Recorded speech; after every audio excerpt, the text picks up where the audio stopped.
ختم نبوت کا عقیدہ 1400 سال سے امت اسلامیہ میں ایک متفقہ عقیدے کی حیثیت سے چلا آ رہا ہے۔ ایک میڈیا اسکالر نے اس کی بابت مختلف غلط فہمیاں پیدا کرنے کے لیے ایک اپنی سی کوشش کی۔ انہوں نے بعض صوفیاء کی عبارتیں نقل کی، قادیانیت کی تائید و دفاع اور ان کی ترجمانی کی کوشش کی۔ یعنی انہوں نے بہت دلائل دیے اس بات کے کہ نبوت جو ہے وہ اس کا مطلب یہ ہے اور الہام جاری رہنا چاہیے اور وہی جاری رہنا چاہیے، یہ خدا کی نعمت ہے، اس سے محروم کیسے ہو گئے؟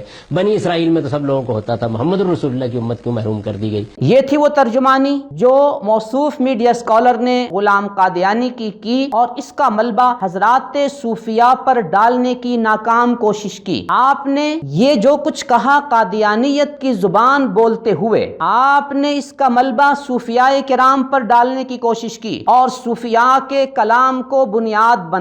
کیا آپ بتا سکتے ہیں کہ جن صوفیاء کا آپ نے تذکرہ کیا، حضرت ابن عربی ہوں، مجدد الفسانی ہوں، حضرت امام غزالی ہوں، حضرت شاہ ولی اللہ دہلوی ہوں، حضرت شاہ اسماعیل دہلوی ہوں، کیا ان میں سے کسی نے بھی اپنے اوپر وحی کے نزول کا دعویٰ کیا؟ کیا ان کا یہ عقیدہ تھا کہ ان کی بنیاد پر آپ قادیانیت نوازی میں کہاں سے کہاں تک آگے نکل گئے؟ حضرت ابن عربی رحمۃ اللہ علیہ نے اپنی کتاب فتوحات مکیہ جلد 5 صفحہ 353 اور جلد 3 صفحہ 381 پر واضح طور پر یہ بات لکھی ہے کہ وحی کا سلسلہ نبی اکرم صلی اللہ علیہ وسلم پر ختم ہو گیا، ان کے بعد وحی نبوت کا کوئی سلسلہ باقی نہیں رہا۔ یوں حضرت ابن عربی رحمۃ اللہ علیہ کا موقف وحی کے انقطاع کا ہے، وحی بند ہونے کا ہے، اور آپ ابن عربی کو بنیاد بنا کر وحی کو جاری رکھنے کی بات کر رہے ہیں۔ کیا علم کی دنیا میں اس بات کی کوئی اجازت دی جا سکتی ہے؟ حضرت مجدد الفسانی رحمۃ اللہ علیہ نے جب کمالات نبوت کے باقی رہنے کی بات کی تو آپ نے کمالات نبوت کی خود ساختہ تشریح کرتے ہوئے یہ کہا، کمالات نبوت کیا ہیں؟ وہی آتی ہے نا، خدا سے رابطہ ہوتا ہے۔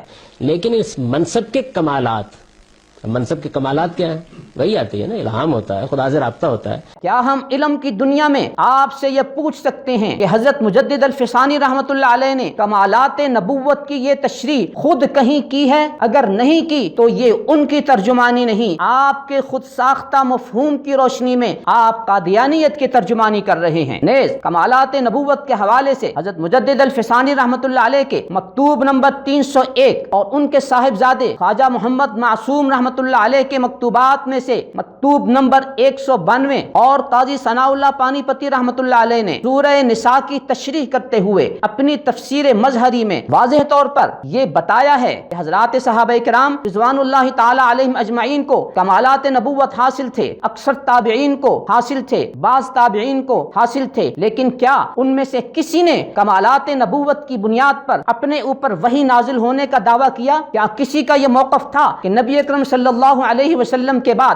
وحی کا سلسلہ جاری ہے؟ اگر ان سب کا یہ موقف نہیں تھا تو آپ کا حضرات صوفیاء کو بنیاد بنا کر وحی کو جاری رکھنے کے حوالے سے جو کچھ کہنا ہے وہ قادیانیت کی ترجمانی ہے، حضرات صوفیاء کی ترجمانی ہرگز نہیں ہے۔